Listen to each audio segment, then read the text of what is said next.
da napravimo snimak jedan. Jel, Cico?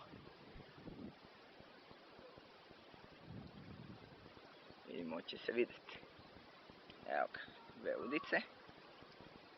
2 komada testa.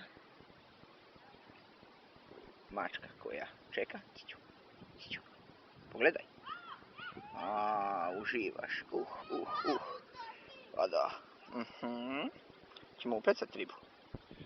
Ajde da pokušamo. Peca ko ludo, samo mi ne znamo pecat. Dobro znamo ponekad. Eno je. I kako nas je prešla.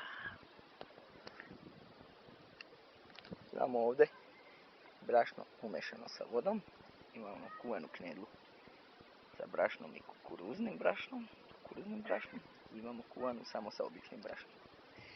A pecamo samo na ovo brašno sa vodom, ne kuvano.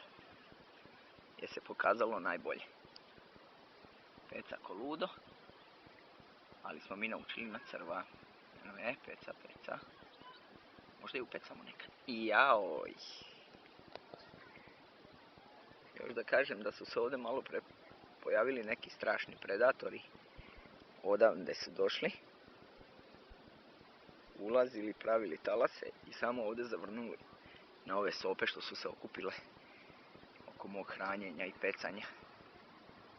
Ajde da vidimo sad. Ne, još je malo ostalo. Pretpostavljam da će se baterija istrošiti prije nego što nešto ulovim. A do sada sam ulovio 9 sopa.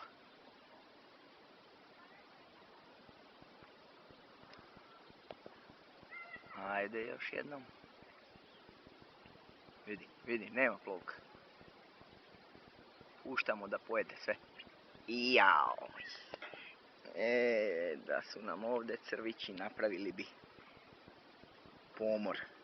A ovako, ne znamo mi pecat. Ma da, pa vidiš kako ti kaziš isto. Njau.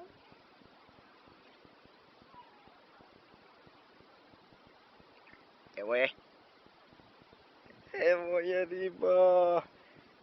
je riba.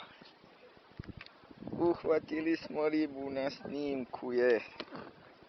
Super.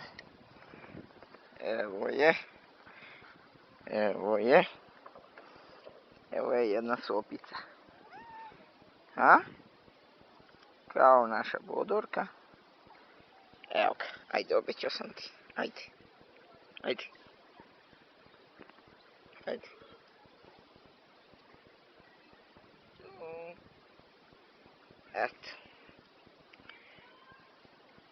Ipak uspješna demonstracija.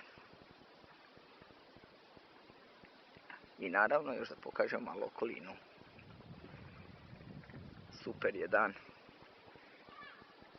24.9. Super sunčano, super toplo. Voda ekstra. Nastavljam.